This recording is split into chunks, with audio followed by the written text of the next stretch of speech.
네, 우리 바울 사도가 그 다메섹에서 사람들이 자기를 죽이려 하는 것을 알고 이제 도피해가지고 지금 예루살렘에 갑니다. 예루살렘에 가서 그런 제자를 사귀고자 26절에 제자를 사귀고자 했는데 제자들이 두려워했다는 거예요. 그를 만나기를 두려워했습니다.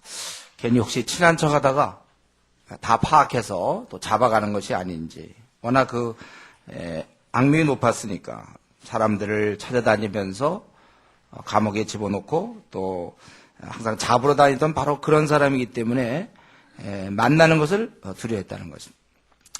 우리 여기서 그 바로 전 사건과 비교해 보면 그 바로 전엔 예수님께서 그 아나니아에게 네가 집가라 하는 거래가면 유다 집에 다소 사울이 기도하는 중이라, 또 그가 기도 중에 아나니아가 안수하여 다시 보게 하는 걸 봤다. 미리 얘기하고 또 바울에게도 얘기하고, 그러면 왜 주님께서 베드로에게 여기 이제 그 제자됨 그 만나려고 하는 사람이 주로 베드로와 야고보인데요.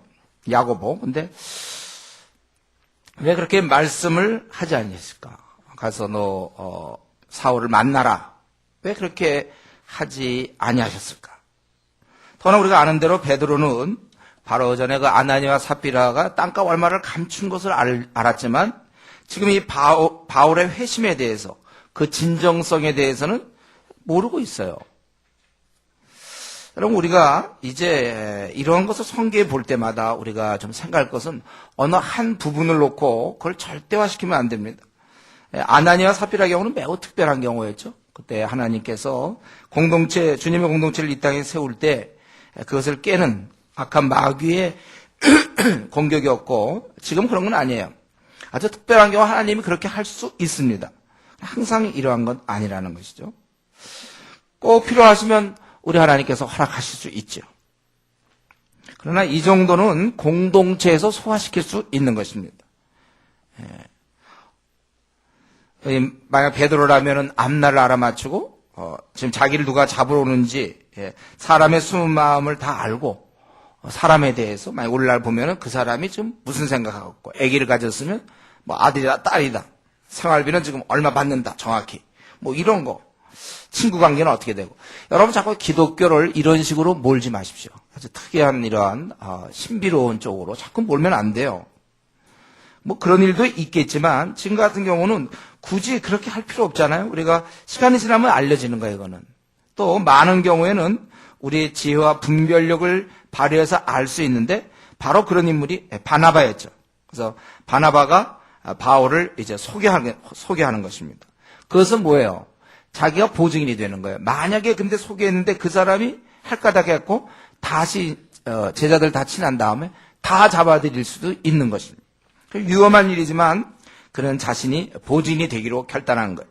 그래서 바나바가 데리고 사도들에게 가서, 그래서 길에서 어떻게 주를 보았는지, 주께서 그에게 말씀하신 일과 다메섹에서 그가 담대히 말한 것들을 전했을 때 이제 사울이 제자들과 함께해서 예루살렘을 출입했다 이랬습니다. 대략 이 기간은 갈라디아서 1장 18절에 보면 한 15일, 한 2주 정도 제자들과 시간을 보내게 되는데요. 우리는 여기서 생각할 때 이 바나바란 인물, 바울이 이렇게 한 행동을 잘 듣고, 그가 뭐 직접 경험한 건 아니지만은 그가 한 행동과 말하는 거 이런 걸 다 들어보면서 이것은 진심으로 거듭난 제자다, 그걸 확신했다는 것이죠. 이 자칫 모험일 수 있어요. 그는 수많은 사람을 쫓아다니면서 집집마다 들어가서 끌어냈던 사람, 감옥에 집어넣은 사람, 그리고 더 밖에까지 쫓아다니면서 데려온 사람이지만, 아주 그 포악한 자지만, 모험일 수 있지만 그는 생각할 때 하나님의 능력, 주님의 능력, 주님이 사람을 바꾸실 수 있는 그 능력을 신뢰한 것입니다. 바울이 물론 이때 다시 생각이 바뀌어서 유대교로 돌아갈 수도 있고 다시 박해할 수도 있지만, 바나바가 믿기를 제대로 그가 주님을 만났다면 그럴 수 없다는 것이죠. 잘 알고 있었어요. 사실 우리도 한번 주님을 제대로 만나면 다시 옛날로 돌아갈 수 없음을 우리도 알고 있습니다. 저와 여러분도 마찬가지죠. 물론 우리가 경건의 관리를 잘못해서, 즉 다른 말로 한다면 우리가 말씀과 기도 생활을 소홀히 함으로 경건의 연습이 안 돼 갖고 다시 우리가 미지근한 신앙으로 떨어질 수는 있습니다. 예. 그러나 완전히 주님을 떠날 수는 없는 일이에요. 우리는 이제 옛날로 돌아갈 수 없습니다. 과거의 나, 그건 이 땅에 없어요. 사라졌어요, 다. 이제부터 내가 살아가는 방식은 주님과 더불어 교제하며 살아가는 것입니다. 여러분, 이런 사실을 잊지 마셔야 돼요. 속아서도 안 됩니다. 나는 죽었어요.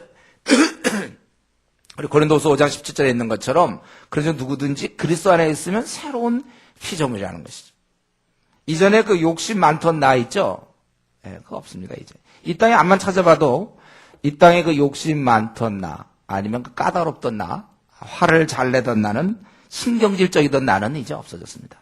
비방자라고 수근수근거리고 허영에 들떠있던 나는 지금 다 없어졌어요. 지금 오직 새롭고 온유하며 인내심이 아주 많고 어떻게든지 사람에 대해 좋게 얘기하고 화평케 하며 세상의 욕심 따위는 벌써 버린 지 오래된 그러한 양처럼 바뀐 나만 있을 뿐입니다. 그러니까 자꾸 이전에 나를 자꾸 내 기질, 야, 너 내 성질을 알지? 야, 이거는 이제 안다고 그랬어, 우리.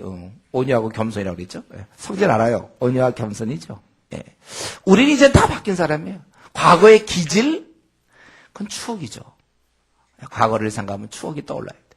그때 나도 한번 신경질을 잘 낸 적이 왕년에 있었지. 이건 돼요. 그때 나도 그때 꽤 욕심이 많은 편인에 속했어. 그건 이제 과거예요. 어떤 때 막 기억이 좀 잘 안 나요. 좀 오래된 일이에요, 그것은. 우리는 지금 이제 전적으로 주님이 명한 새 사람 아닙니까? 저와 여러분은 전적으로 새로운 피조물인데 옛날 그게 어울립니까? 우리 뭐 대통령 당선자들 보면, 옛날 대통령들 보면 뭐 과거에 뭐 시골에서 뭐 어디 고등학교 다닐 때 배가 고팠고 뭐 어쩌고 저쩌고. 근데 대통령 되고 나선 그런 거 지금 연장선상에서 또 그때는 막 의기소침하고 그런 거 없습니다. 이제는 한 나라를 지도할 수 있는 그런 책임자로서 살아가야 되는 거죠. 저와 여러분은 완전히 새로운 사람이에요. 과거에 신경질 많고 까다롭고 허영에 들떠있던 것은 우리는 이제 기억이 잘 안 나요. 아주 그런 아련한 추억에 속해 그런 것은. 이것을 경험한 이 바나바, 그가 주를 만난다는 게 뭔지를 알고 있어요.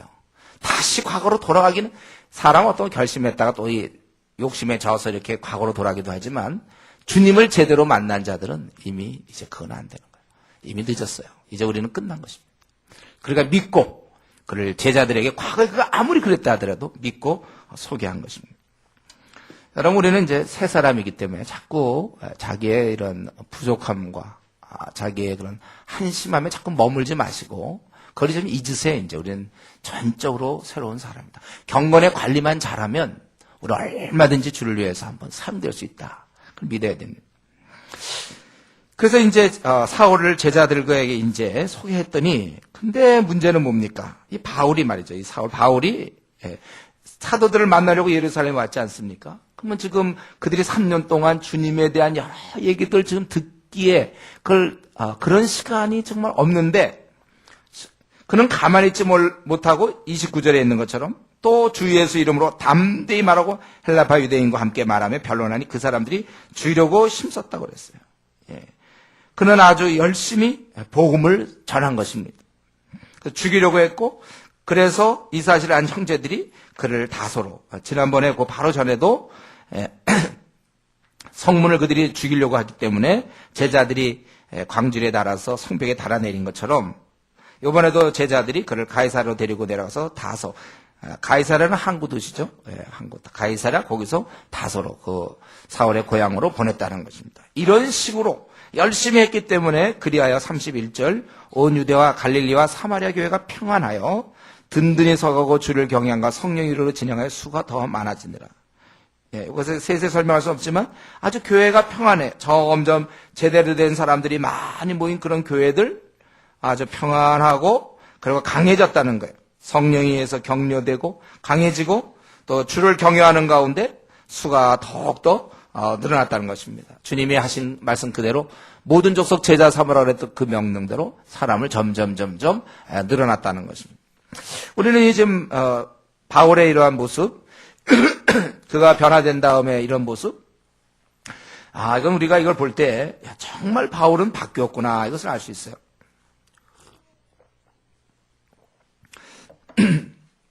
그는 어떻게 하든지 예수님을 이렇게 알리고자 했습니다. 사실 제자들과 교제 나누는 것이 굉장히 중요한 것이고 시급한 것이었지만 그러나 그런 시간을 또 좀 내서 예수님을 알린다는 거예요. 물론 바울은 우리에게 우리 주님이 증인되라 이런 명령을 하셨기 때문에 주님께서 뭐 그 말씀에 순종할 수도 있지만 우리가 이렇게 볼 때 이것은 순종을 좀 넘는 원함, 원함에서 이걸 이렇게 알리기를 원해서 이렇게 했다는 것입니다. 이것은 사실 주님을 제대로 만난 자는 다른 사람에게 이 주님을 소개하는 것은 본능입니다, 여러분. 그건 명령에 대한 순종이며 성실함이 아니라 본능이에요, 본능. 주님을 내가 만나 그 안에서 평안을 얻고 인생의 목표를 발견하고 너무 삶이 좋은데 영원한 지옥 불목에서 내가 구원받고 천성을 향해 내가 가며 주께서 나와 세상 끝날까지 함께하고 너무 그분의 그 풍성한 삶, 더 이상 허무와 공허함이 없고 세상에 그때 헛된 거 쫓던 내가 이제 바른 것을 깨닫게 되고 너무 좋을 때 다른 사람에게도 이걸 소개하고 알려주고 너도 믿으라고 하는 것은 이게 본능이지 이게 명령에 대한 순종입니까? 전도를 하라고 해서 하는 것이 아니라 본능적으로 나와야 되는 것입니다. 이런 성향이야말로 우리가 내가 지금 주님에 대해서 내가 신앙이 어떠한지, 내가 주를 잘 섬기는지, 첫사랑을 계속 유지하는지 유지하지 않는지에 대한 그거를 이렇게 가늠자 역할을 한단 말이에요. 그것을 살펴볼 수 있는 바로미터 역할, 시금석이 될 수 있다는 거예요. 이 장에 주님을 뭐 이유를 설명하지 마세요. 확실한 건 주님을 열심히 섬기는 사람일수록 전도 열기가 불타오르고 있어요. 이거는 우리가 뭐 이론이 필요 없어요. 또 주님과의 관계가 밋밋하면 별로 이렇게 사람을 주님께 이끌려고 하지 않아요. 왜냐하면 자기가 별로 그걸 못 느끼니까. 자기가 주님의 사랑에 풍성히 젖으면 이 사랑 때문에 전도도 결국 사랑 아닙니까? 이웃이 주님께 돌아오기를 원해서 자꾸 얘기하게 되게 돼 있습니다. 그래서 밋밋하면 주위 사람에게도 밋밋하고 열정적이면 주위 사람에게도 열정적인 것입니다. 이거를 뭐 이론으로 어떻게 얘기하지 말고 우리 삶 속에서 이것이 드러나는 것입니다. 한번 이 시간 우리 자신에 대해서 한번 살펴보죠. 자신은 정말 주님이 좋습니까? 그래서 너무나 주님에 대한 사랑과 열정 때문에 그 좋으신 주님을 다른 사람에게도 이렇게 소개하려 하는가? 아니면 좋지 않은 경우지만 미지근한 상태에서 내가 미지근한 상태이기 때문에 혹시 주위 사람을 봐도 도무지 불쌍히 여김이 잘 안 들어요. 불쌍하지가 않아. 아니 그 안 믿는 사람을 내 근처에 가까이 우리 과외에 있고 회사에 있는데 별로 이렇게 불쌍하지가 않게 느껴진 사람이 있습니까? 그래서 전도할 열심도 생기지 않습니까? 그렇다면 여러분 지금 심각한 영적 상태에 빠져 있는 거예요. 그건 굉장히 심각한 영적 무능력과 지금 적신호가 이제 적신호. 그 사람이 하나도 안 불쌍해. 주님을 사랑할수록 이웃에게 사랑이 생깁니다. 그래서 전도하게 돼 있어요. 주님에 대한 사랑이 식어질수록 어떻게 됩니까? 주님에 대한 사랑이 식어질수록 주위 사람에 대한 관심이 적어지고 그리고 이상해요. 주위 사람에 대한 관심이 적어지면서 대신 다른 일에 소위 말하는 돈과 세상에서 사는 일에 관심이 증가하는 것입니다. 사람을 얻으려는 열정이 식어질수록 이상히 세상 것을 얻으려는 관심은 더욱 뜨거워지는 것. 우리가 사람에 대한 열정이 클수록 그 사람을 얻으려는 열정이 클수록 이상하게 세상에서 이게 잘 먹고 잘 사는 것에 대해서는요. 이상하게 그 상대적으로 이상하게 열심히 떨어져요. 우리는 사실 이런 면에서 생각해 봐야 됩니다. 이제 하나의 그 시금석 역할을 한다니까. 내가 주위 사람에게 나도 이렇게 틈만 나면 전도하려고 하는지. 이런 원리를 깨닫고 아니라면 우리가 주님에 대한 열정을 주님 제가 열정을 잃었습니다. 나에게 한번 다시 기회를 주십시오. 우리가 주님께 나아가야 됩니다. 우리가 뭐 토요일마다 이렇게 전도하고 그러는 게 부담으로 느껴지는 사람이 있습니까? 아직까지도. 다시 한번 자기를 점검하세요. 혹시 열정이 식어진 것이 아닌가? 바쁨이 아니라 관심과 열정이. 그 영혼들 생사에 운명이 달려져 있는 건데, 그들의 그 생사 문제가 걸린 건데도 불구하고 나는 내가 피곤하고 내 사사로운 일 때문에 나는 전도 못한다. 이유가 있는지 우리 자신을 들여다봐야 될 때. 혹시 열정이 식어진 거 아닌가요? 이유가 아니라. 자, 전도 못하는 이유는 158가지 있다고 그랬어요. 우리가 전도를 왜 못하는가, 뭐 여러 이유를 얘기할 수 있지만 혹시 그 열정이 떨어진 거 아닌지를 이 시간 한번 다시 주님 앞에서 정직하게 생각해 봐야 되겠습니다. 이렇게 막 죽기 살기로 복음을 전하는 바울 같은 사람이 있고, 또 우리가 쭉 사도행전 살펴봤지만 흩어져서 주님을 전파하는 초대교인이 있는, 그들의 그런 수고로 결국 교회는 이 땅에 있는 주의 몸은 평안해지고 힘을 얻어서 더욱 부흥하게 됐다는 거예요. 주의 몸이 부흥하게 된다는 것입니다. 여러분, 가만히 있는 교회가 부흥하는 경우는 없습니다. 열심히 해도 부흥 안 되는 경우는 좀 있지만 가만히 있는 교회는 결코 부흥할 수가 없어요. 주를 위해 싸우는 교회가 힘을 얻고 부흥하게 되어 있습니다. 저는 우리 한국교회가 지금 심하게 쇠퇴하고 있죠. 역사상 이런 적이 없어요. 우리 한국 기독교회에서 뭐 짧지만 뭐 100몇 년 되는 역사 중에 지금이 가장 심각하게 아주 급격한 쇠퇴, 그리고 이 미지근한 신자의 증가, 이런 쇠퇴 원인을 뭐 여러 가지로 교회학자들이 분석하지만 제가 보기엔 딱 한 가지인데, 영혼에 대한 사랑이 없어서 그래요. 그래서 사람을 모으질 않죠. 이 전도의 동력이 떨어진 상태 아닌가 싶어요. 그래서 가만히 앉아있는 교인이 늘어날수록 주의 몸된 교회는 약해지는 것이고, 뛰는 교인이 늘어날수록 교회는 힘을 얻고 든든히 서가고 주를 경외함과 성령의를 진행하여 수가 더 많아진다고 그랬습니다. 사실 우리 지금 주은혜 교회도요, 부흥하려면 뭐 간단해요. 어떤 사람이 미치면 돼요. 한 사람이 미쳐. 완전히. 죽기 살기로 하는 사람 한 명만 있으면 다른 사람이 도전받아서 같이 가는 거예요. 바울 같은 사람, 그 당시 사도들도 참 귀했지만은 이 바나바 같은 사람도 있고, 이 바울 같은 사람들이, 이런 사람이 외곽에서 그냥 막 밀어주니까 힘을 얻는 거예요. 지금도 와갖고 이 사람이 말이죠. 바울이 여기서 얌전하게 그들하고 이제 사도들과 교제하고 뭐 그렇게 지낼 수도 있었을 거예요. 그러나 그는 여기서도 죽기 살기로 막 해가지고 이렇게 힘이 있는 거잖아요. 우리 빌립보서에도 나오잖아요. 자기가 이 다수의 사람이 두려워하고 있을 때 자기가 복음을 증거하고 시대에 온 시대에 나타남으로 말미암아 형제들의 다수가 힘을 얻어서 복음을 전했다고 그랬습니다. 미친 한 사람이 우리 주은혜교회에 좀 필요한데요. 좀 한번 자원했으면 좋겠어요. 미친 사람, 좀 미쳐줄 사람 필요합니다. 죽기 살기로 복음 전하는 사람. 사실 우리 모두가 많이 뛰기만 한다면, 모두가 많이 뛴다. 다 미쳐버리면 어떻게 되나요? 한 사람이 아니라 다 미치면. 그래, 한 사람이 먼저 미치고 그래서 덩달아 다 같이 미치면 한국교회가 이제 새롭게 될 수 있다고 봅니다. 그런 사람이 있다면. 제가 이 목사가 아니면 좋겠어요. 한번 내가 그냥 일반, 그냥 성도였으면 제가 그냥 죽으라고 한번 뛰어봤으면 좋을 텐데. 그럼 더 덕이 될 텐데. 저는 일단 목사라 제가 암만 열심히 해봐야, 목사니까 이러잖아요.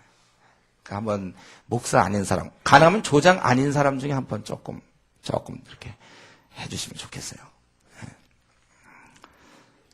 그런데 여기 보면요, 바울은 사람들이 그를 죽이고 싶어 할 만큼 그렇게 분명하게 확실하게 열심히 복음을 전했다는 것입니다.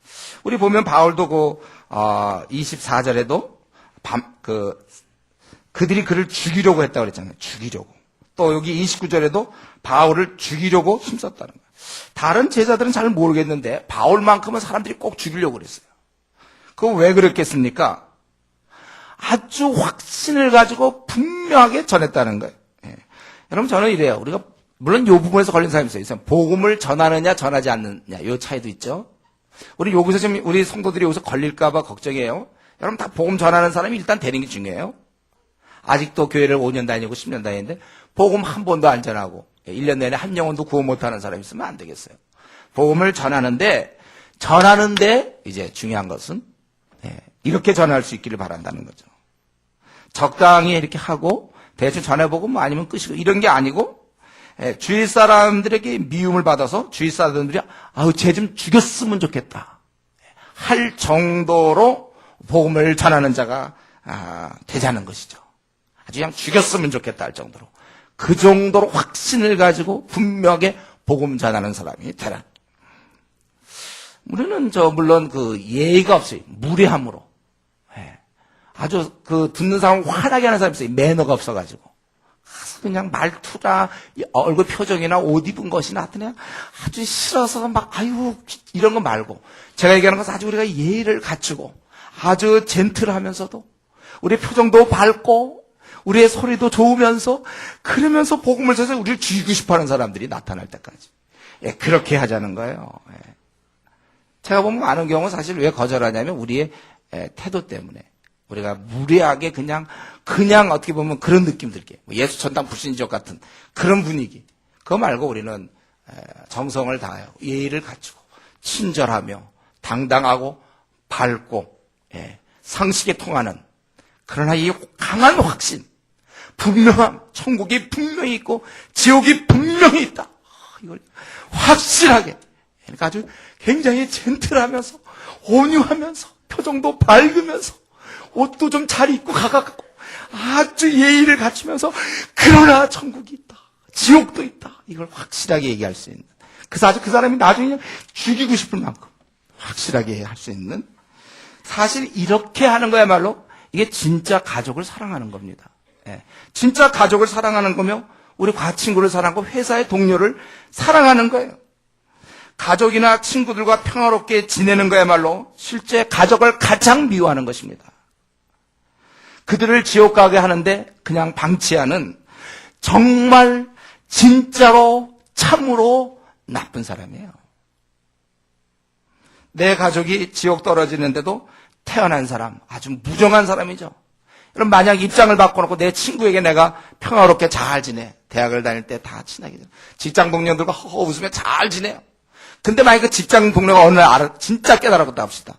내가 예수님 안 믿으면 지옥 가는 건 내 죄 때문에 내 죄를 갖고 내가 지옥 가는구나. 그걸 알았는데 이 친구가 다 알면서 나랑 평안하게 지낸다면 그때는 어떻게 되겠습니까? 죽일 놈 아닙니까 이놈? 날 갖다가 그렇게 방치하다니. 지금 그들이 몰라서 나랑 친구로 지내죠.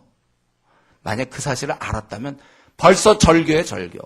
가족들도 다 의를 끊을지 몰라. 이런 나쁜 놈한테 네가 자식으로 이 부모가 지옥 가는데도 너 가만히 있느냐 이 나쁜 놈아 절교다. 의절할 줄 몰라요.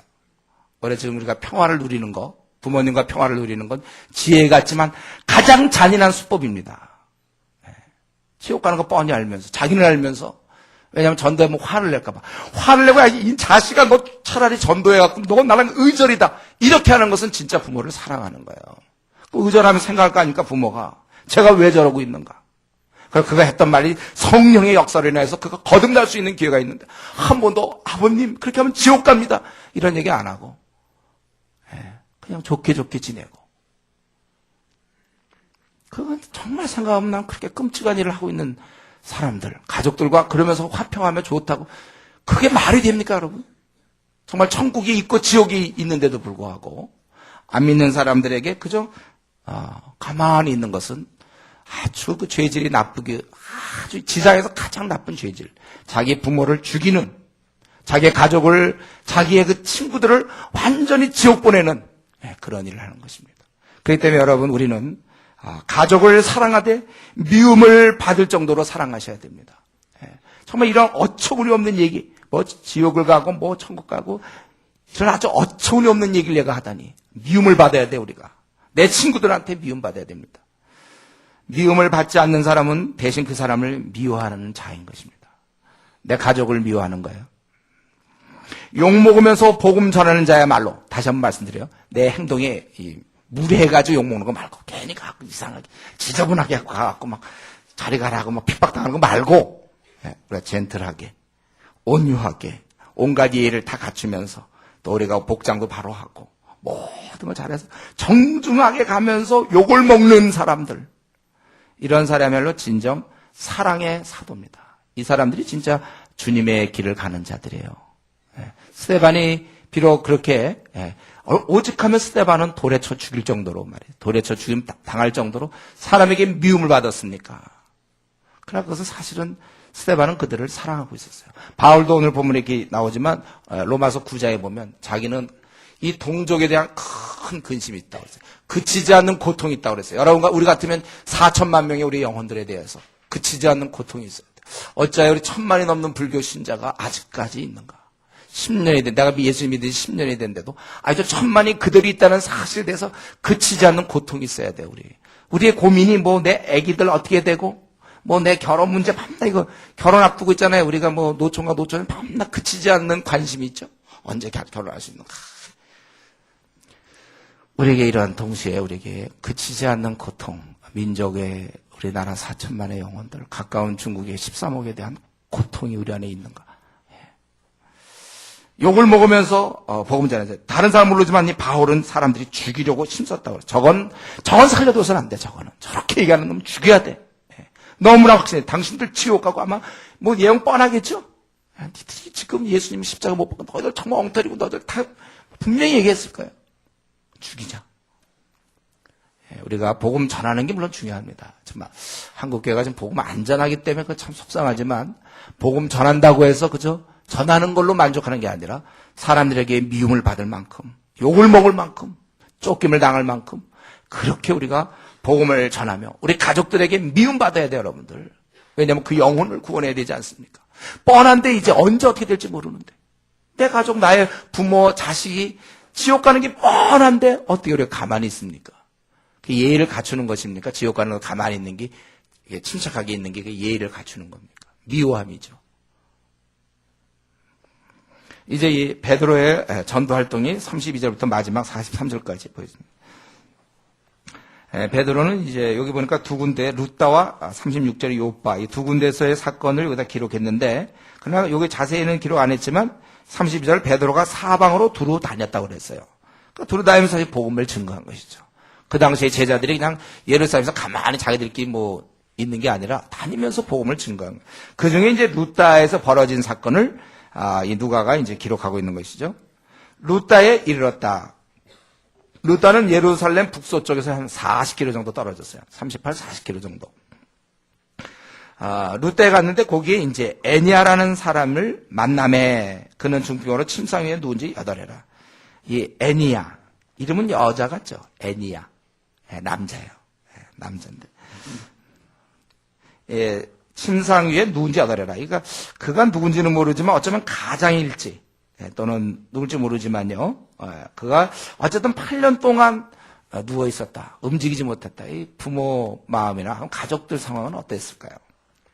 그럴 때 이 베드로가 나타나서 루다라는 곳에 어떻게 방문했는데 마침 애니아를 만나게 된 거죠. 그래서 애니아야 예수 그리스도께서 너를 낫게 하시니 일어나 네 자리를 정돈하라 한데 곧 일어났다는 것입니다. 그 결과 일어난 것은 애니아지만 사실은 루다와 사로나에 사는 그 인근 마을 그들은 사실은 그 어둠에 그들은 이 어둠에 잡혀 있었고 어두움에서 그들은 죽음 가운데 누워 있던 자들이지만 사실 그들이 일어난 것입니다. 그러니까 애니아가 일어나는 순간 어둠에 다 누워 있고 뒹굴고 있던 그들이 소생하게 된 것이죠.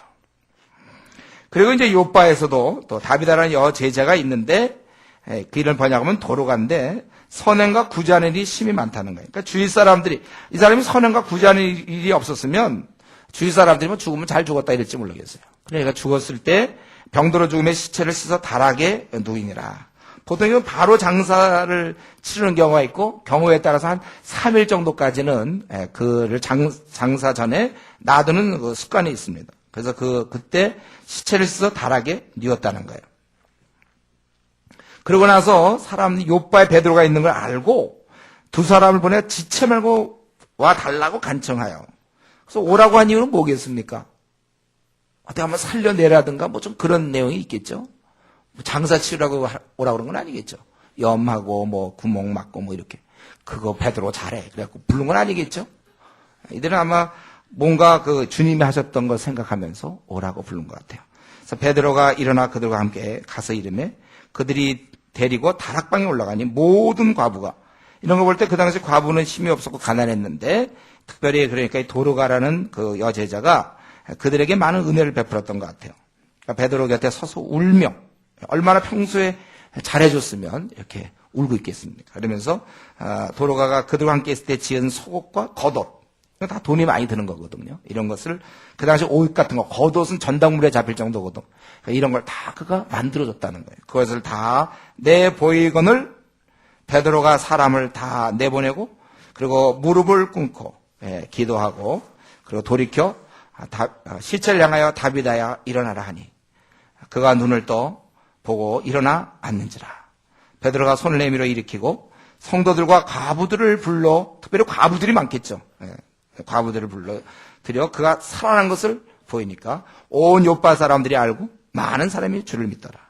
그러고서 바로 떠나지 않고 베드로는 요파에 여러 날이 있었어요. 아마 이제 그들이 그렇게 믿긴 하지만 이런 신앙의 기초 부분을 가르치기 위해서 그런지 모르겠어요. 그래서 여러 날에서 시몬이라는 무드장이 이 피역을 다루는, 가죽을 다루는 짐승의 그런 가죽 같은 거, 이런 걸 다루는 집, 그 사람 시몬의 집에 머물렀다, 이런 내용입니다. 지금 우리 베드로는 8년 된 중풍병자와 죽은 자를 지금 살리고 있습니다. 이거는 하나님의 능력이죠. 인간이 할 수 있는 일이 아니에요. 여러분, 우리는 여기서 뭘 생각해야 되냐면요, 우리가 믿는 이 기독교 영역엔 자연적인 것과 초자연적인 게 섞여 있다는 거예요. 우리는 이러한 능력이 있는 게 바로 기독교예요. 우리 에베소서 1장 19절에 바울 사도가 에베소 교인들을 위해서 기도할 때 하나님을 알게 하시고 부르심의 소망과 장차 나타날 기업의 영광의 풍성이 무엇이며, 그리고 우리가 사는 날 동안 필요한 그 능력의 지혜의 크심을 경험하라, 알아라, 그렇게 얘기하고 있지 않습니까? 우리는 살아가면서 하나님의 자녀로 하늘의 능력을 경험하면서 살아야 될 수 있는 거예요. 우리 제가 그때 말씀드렸지만, 에베소 할 때 말씀드렸죠. 우리가 근육.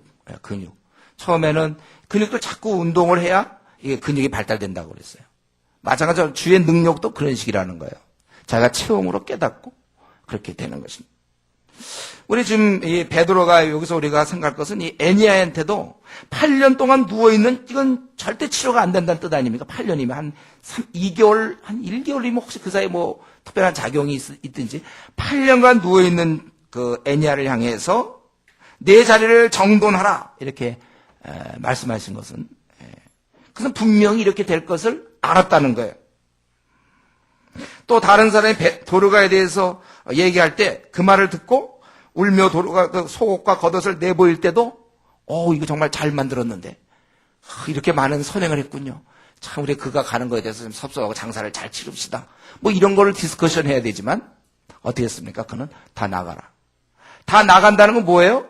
이들이 자기에게 좀 급히 불렀는데 그 고칠 걸 좀 살려줄 것을 기대하고 있는데 다 나가라. 자기가 하겠다는 거 아닙니까? 그렇다고 혹시 만약에 다 나간 다음에 막 애써서 막 못 나면 어떻게 되죠? 다 들어와라. 그래갖고 이제 장사 열심히 지르라. 그렇게 되는 건가요? 벌써 지금 애니아한테 그렇게 얘기한 거. 이거는 지난번 우리 사도행전에서 한 거 뭐예요? 성전 미문에 앉아있는 그 안진뱅. 나와서 걸어본 적이 없는 그 자를 갖다가 그가 동냥할 때 내가 은과 금은 없지만 내게 있는 것으로 내게 주노니 나사렛 예수 이름 일어나 걸어라, 이럴 때. 그때도 말씀드렸죠. 그래서 아마 많은 사람들이 보고 있었는데 못 걸으면 어떡할 거예요? 그러나 이 베드로는 어느 단계에 와 있냐면 이런 거는 반드시 낫는 거예요. 벌써 이거는 되는 거예요. 이거는 딴 사람은 그게 어떻게 되냐 하지만 그의 마음속에 이게 되는 거라니까요. 어려운 게 아니에요. 이거는 당연한 거예요. 주의 능력으로 어떻게 이런 게 안 일어납니까? 일어나야지. 되는 거예요. 우리 예를 들면 무슨 병원에서도 무슨 의사가 뭐 심장 수술이라든가 맹장 아니면 무슨 뭐 이 신경외과에서 보면 이렇게 머리를 뇌출혈 같은 거 보면 이걸 다 열거든요. 머리를 열고서 막 만지고 그러는 거. 그 만약에 의대생 뭐 본과 졸업하고 이제 딱 된 애가 인턴이 이제 하루 처음 시작하는데 그거 만약 구경 보고 있다면 그거 어떻게 하나 그럴 거 아니에요.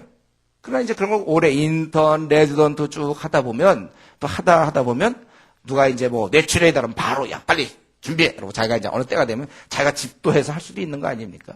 왜 그렇습니까? 능력이 배양되는 거거든요. 그렇게 딱 되는 거예요. 이거 뭐 남들 볼 때 그 머리 수술 그거 어떻게 이걸 열고 뭐 어떻게 그거 당연히 열지 그럼 뭐 열고서 딱 하는 거예요.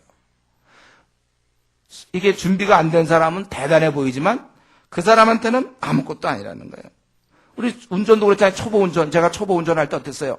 할 때 이렇게 요만한 언덕도 막 이거 올라가다가 미끄러지면 어떡하나 막 저 그거 하느라고 얼마나 힘들어요. 운전 연습 받을 때. 올라가는데 이거 미끄러질 거라고 생각하거든, 내 마음에. 자꾸 브레이크를 잡는, 밀릴까봐. 근데 우리 브레이크 잡으면 안 되는데. 옆에 이제 운전 그 강사가 있다가, 전 제발 잡지 말라고. 나는 자꾸 뒤로 물고 떨어질 것 같거든. 지금 어떻습니까? 10년 이상 이렇게 타고 나니까 어때요? 이런 거 슉 넘어가죠. 고속도로도 지금, 처음에 저 고속도로 할 때는 있잖아요. 한 80km, 90km 못 갔어요. 근데 내 앞에 있는 사람이 자꾸 120km 달리라는 거야. 그래서 120km 하겠는데요? 너무 떨리고 내가 안 믿어지는 거야, 지금. 내가 120km 달리고 있다. 안 믿어져. 지금 어떻죠?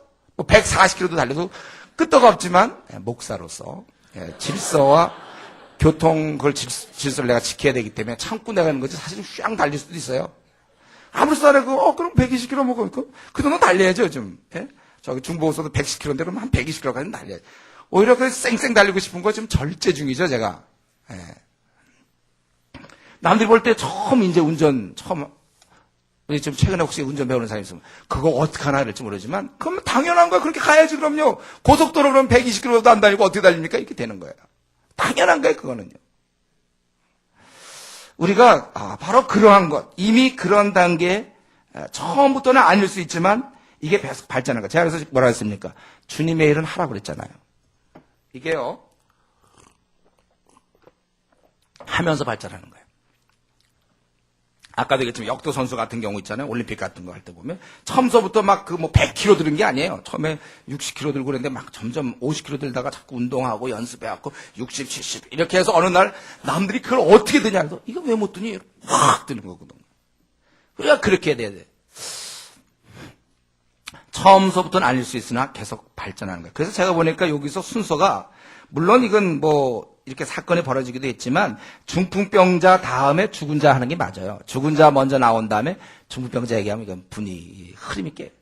그러니까 처음에 우리가 대표적인 게 베드로가 그다음 고친 게 이제 걷지 못한 앉은뱅이를 고쳤잖아요. 그는 앉아서 그러나 나머지 부분은 움직였던 사람이고 5장에 보면은 이제 병자를 고쳤다는데 어떤 병자를 고쳤는지 모르겠고 그러고 나서 여기서 이제 만약 그렇게 따져본다면 그는 앉아서 어느 정도 움직이던 사람 그리고 이제 움직이지 못하고 그냥 입만 열고 왔다 갔다 하고 좀 얘기 좀 할 수 있는 사람, 눈 뜨고 이런 정도 중풍병자? 그러니까 점점 더 경험을 쌓고 사실 죽은 자를 살리는 거예요. 예. 우리는 이런 것을 생각해야 돼요. 예. 발전하는 모습. 그리고 어느 단계에 들어가면 이런 거 애니아야 이렇게 얘기하고 벌써 제가 그때 안전병이 얘기할 때 있지만 일어나 걸어라 이렇게 얘기할 수 있는 거.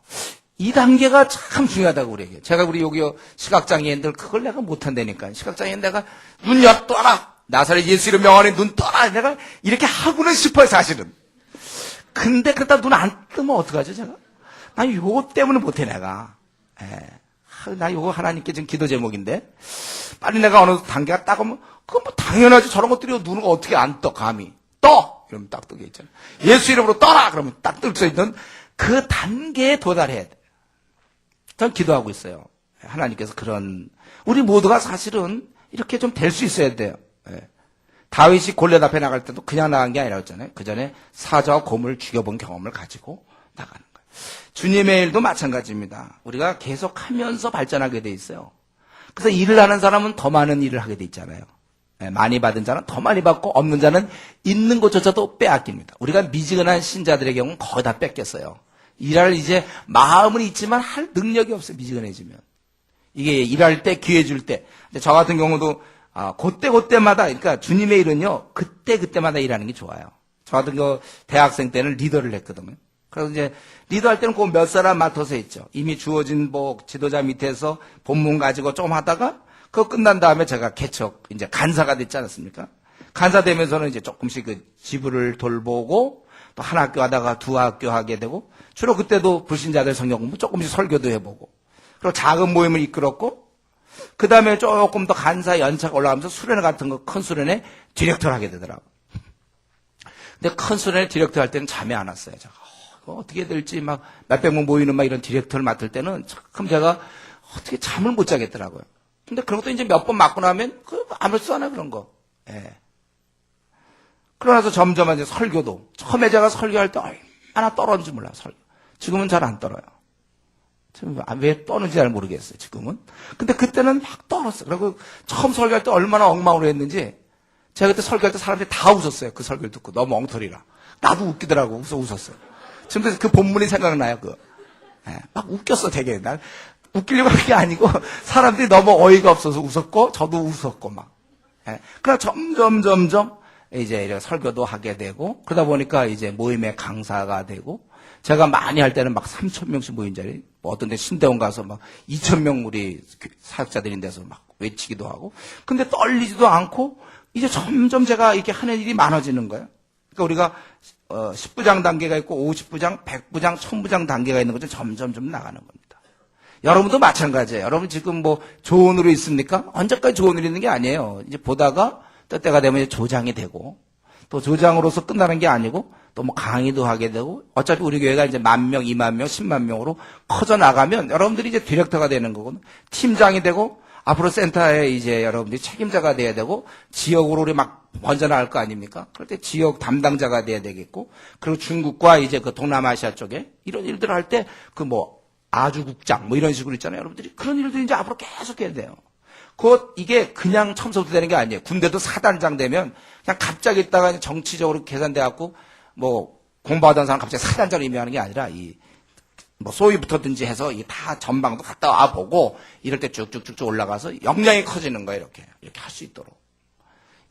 제가 보기에 이 베드로도 처음부터 죽은 자 막 살리고 이러는 게 아니고 역량이 커져 나가고 기도하면서 관계 속에서 하나님부터 그런 은사를 신실한 거에게 주시고 그렇게 하는 것이죠.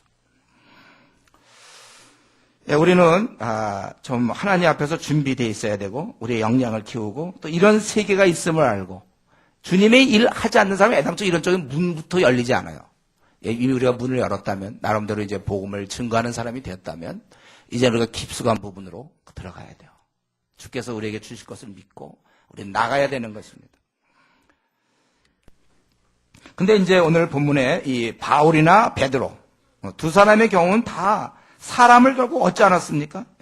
이런 스타일은 좀 달랐지만 사람을 얻는 면에서는 같았어요. 우리 주님께서 가서 모든 족속으로 제자 삼으라. 그래서 여기 보면 바울이 이렇게 수고함으로 31절에 보면 온 유대와 갈릴리 사마리아 이런 데가 수가 더 많아졌다 그랬고 35절에 베드로의 이러한 역사로 말미암아 룻다 사론에 사는 사람들이 다 그를 보고 주께로 돌아왔다 그랬고 42절에 보면 온 요파 사람이 알고 많은 사람이 주를 믿더라. 말씀을 통해서든지 신유를 통해서든지 결과적으로 사람을 얻는 것은 마찬가지입니다. 아마 제가 알기로 우리 대부분 사람들이 이 자리에 앉아있는 특별히 병 고치는 은사나 능력 해야만 은사를 받지 못했을 거라고 생각해요. 은사로. 성경에 보면 다 병 고치는 자겠느냐. 우리 공동체는 각각의 은사가 달라야 됩니다. 그래서 우리 중에는 아마 이런 신유 은사나 이런 것을 대부분이 받지 못했을 거예요. 물론 이런 걸 못 받아도 우리 성경에 있는 건 의인의 강구는 역사하는 힘이 크기 때문에 내가 비록 병 고치는 은사는 없어도 어떤 능력 행함이 약하더라도 기도함으로써 그런 능력이 나올 것은 우리가 기도할 수는 있어요. 은사로는 아닐 거라고 생각하는데 그런데 우리가 비록 이런 은사는 받지 못해서 그래서 우리가 신유를 통해서 사람들에게 이러한 영향력 그들을 구원시키는지는 못한다 할지라도 우리는 하나님 말씀을 전해서 사람을 구원할 수는 있습니다. 그러니까 우리가 사람을 구원할 수 있는 두 가지 오늘 방법 중에 한 가지 못해도 다른 한 가지는 할 수 있다는 거예요. 바울 사도처럼 변론하고 바울 사도처럼 복음을 증거함으로 우리가 할 수 있다는 것입니다. 여러분 물에 빠진 자를 구원할 때 말이죠.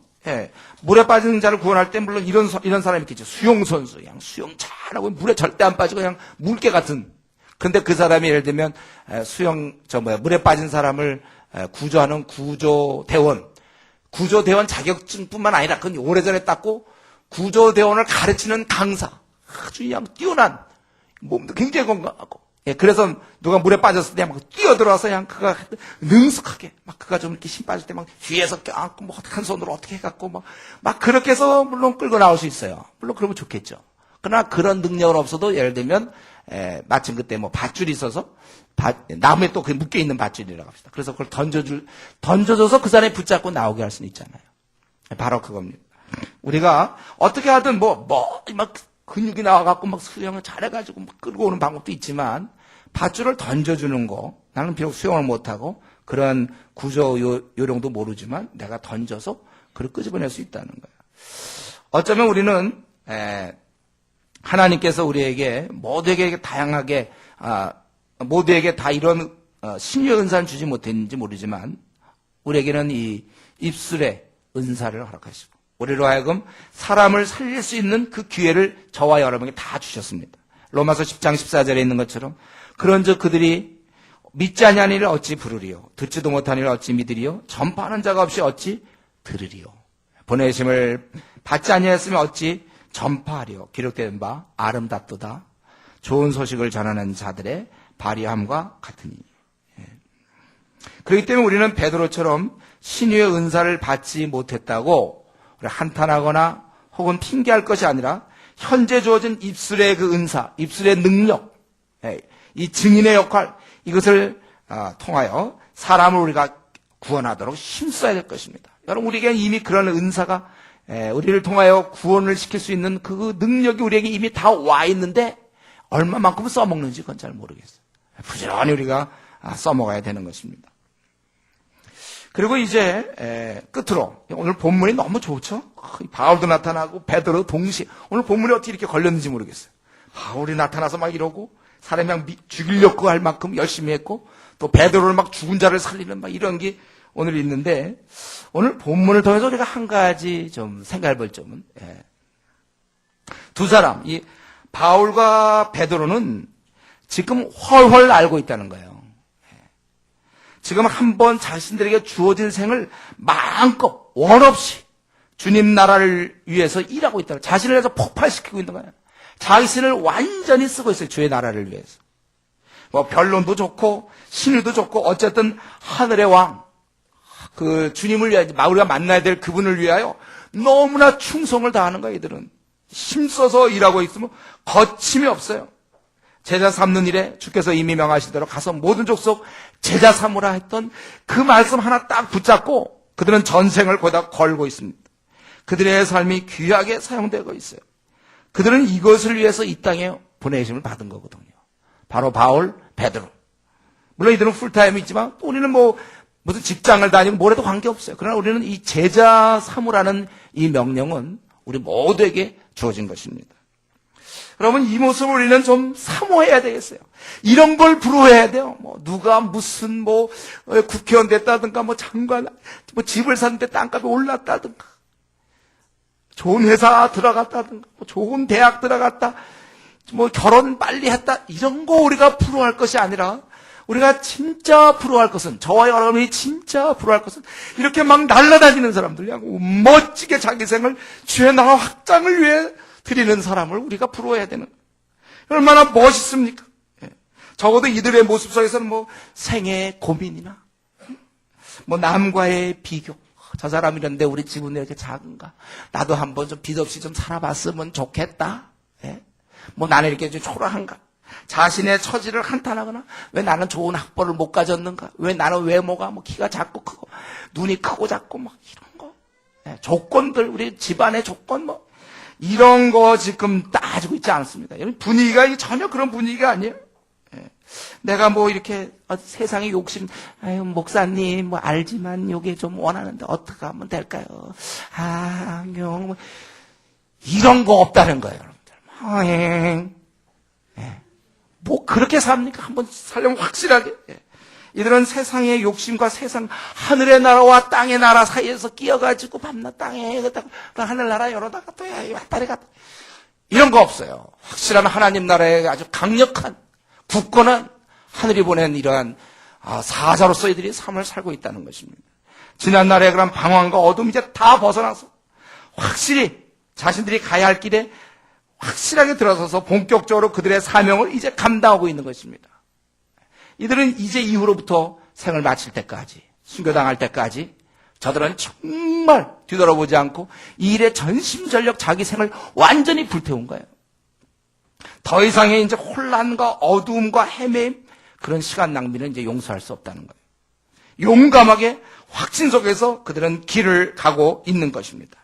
이제 본격적인 그들의 삶을 펼쳐보고 있어요. 물론 이들도 이전에는 보면 이제 이 바울은 그것도 알지 못하고 그냥 쫓아다니면서 괜히 예수 믿는 사람들 잡고 옥에 가두고 뭐 가마리알 밑에서 실컷 배우고 헛된 시간 보내고 있어. 베드로도 마찬가지로 힘없고 그나마 쫓아다닌다고 하다가 또 나중에 계집종 앞에서 부인하고 그런 허약한 모습, 물에 들어갔다가 해서 빠져서 살려달라고 여러 가지 많이 했어요.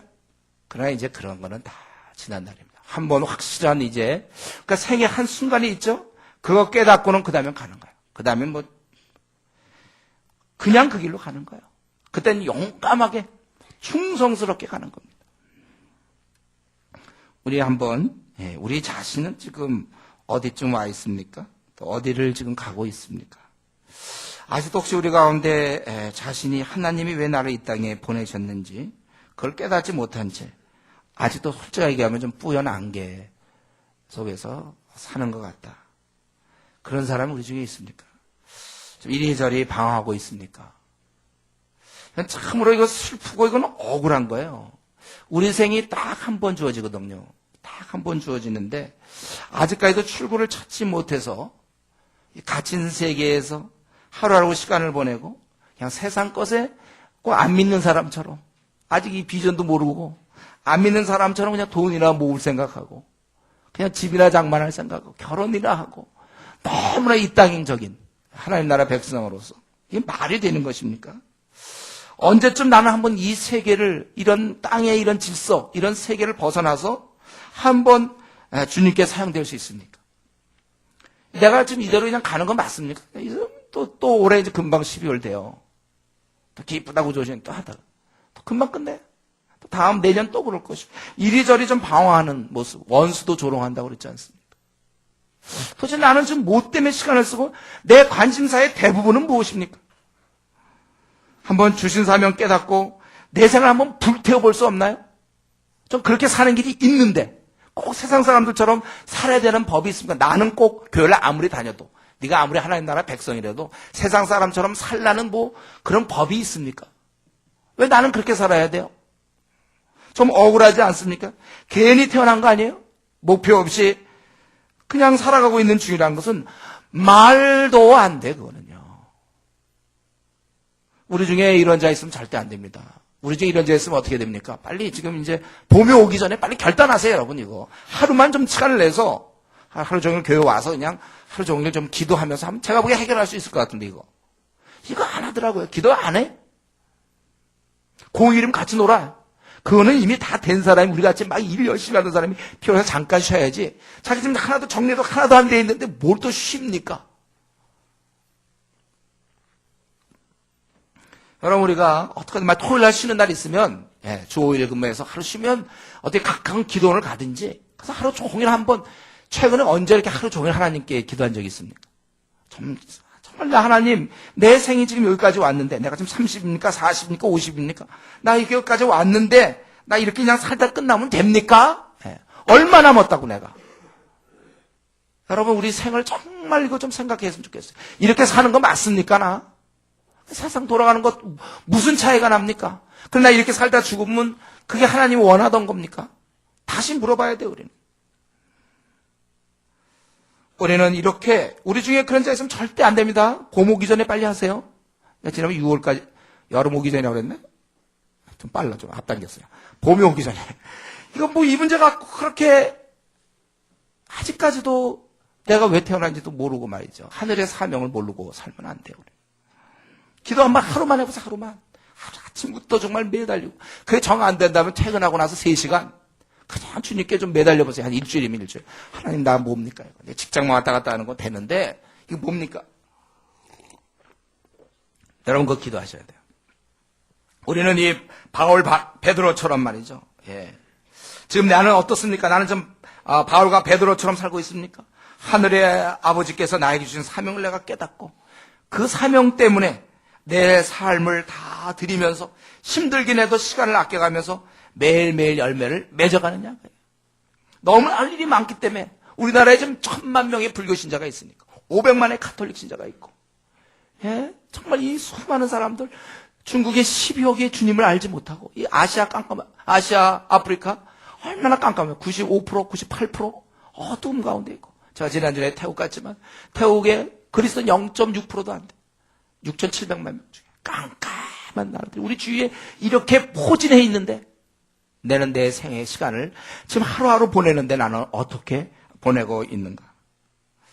여러분, 우리는 이런 상황에서 정말 우리는 더 이상의 이제 방황은 끝나지 않았어. 본인이 알아요. 내 방황 끝났다. 본인이 압니다. 그리고 정말 이 의미 있고 만족스러운 이 길을 내가 지금 살아가고 있는가? 그래야 돼, 여러분들. 살아가고 있어요. 그리고 왜 다른 사람이 왜 이 길을 모르고 저렇게 세상적으로 살까가 참 답답해 보여야 돼. 쟤 보면 좀 돈 버는 거 뺏기. 지금 쟤 보면 그냥 세상적으로 그냥 사는 거. 세상에서 어느 정도 이름 얻고 세상에서 직위 얻는 거 외에 뭐가 있나? 네. 아, 답답하다. 이런 게 생각드는 게 나야 된다는 거예요. 우리 자신이 이제 이 길을 깨달으면 다른 사람들이 그냥 세상적으로 그냥 사는 거. 왜 사냐? 이런 게 자꾸 느껴져야 돼요. 그래서 그들을 내가 도우며 살아야 되는 거구나. 이게 쉬운 일이 아니에요, 이게. 이게 참 쉽지 않아요. 이 눈을 한번 여는 게 얼마나 어려운지 몰라요. 그래서 하나님께서 나를 이제 내가 이렇게 살아야 돼. 그들을 도우면서. 그래서 오늘이라도 나 하나님 나 부르시면 나 좋습니다. 그래야 돼요, 여러분. 여러분 이 질문에 답하셔야 돼요. 오늘 주님께서 날 부르셔도 감사합니다. 저는 하고 싶은 일 다 하고 죽습니다. 그럼 일을 이루지 못했을지언정 하고 있던 중에 부름받아야 돼. 한 번 주어진 생 후회 없이 살았다고 고백할 수 있어야 되는 것입니다. 그렇기 때문에 이 자리에 앉아있는 우리 여러분만이라도 여러분만이라도 제발 좀 우리 좀 하루속히 말이죠. 아주 빨리 다 훨훨 좀 세상을 날아다니는 사람들, 이 시대를 놓고 그냥 날아다니는 사람들, 용맹을 바라는 사람들, 더 이상 이 땅에서 잘 먹고 이런데 관심이 없어. 어떻게 하든지 하나님 나라 확장을 위해서 이 깜깜한 나라에서 이거 정말 이럴 때 내가 한번 힘차게 한번 용맹을 바라면서 살아야 돼. 여호와라는 자들은 용맹을 바라리라. 다니엘서에 나와 있잖아요. 용맹을 바라야 돼, 우리. 이 길이 바로 내 길임을 알고 그냥 온몸을 다 그냥 폭발시켜야 돼요. 우리는 그냥 불태워서 한번 죽도록 충성하는 거예요. 얼마나 무슨 우리 생이. 뭐 언제 한가하게 있을 시간이 어디 있어요. 불태워요. 불타. 우리 주위에는 영원한 생사 문제가 해결이 안 된 채 허덕이는 수많은 사람. 그래서 노후 준비하겠다는 사람밖에 없어요. 그 노후 준비하면 뭐예요? 그 다음에 영원한 사후가 있는데. 그런 사람이 지금 우리 주위에 수많은 사람이 있습니다. 우리나라에 4천만 명이 있다니까요.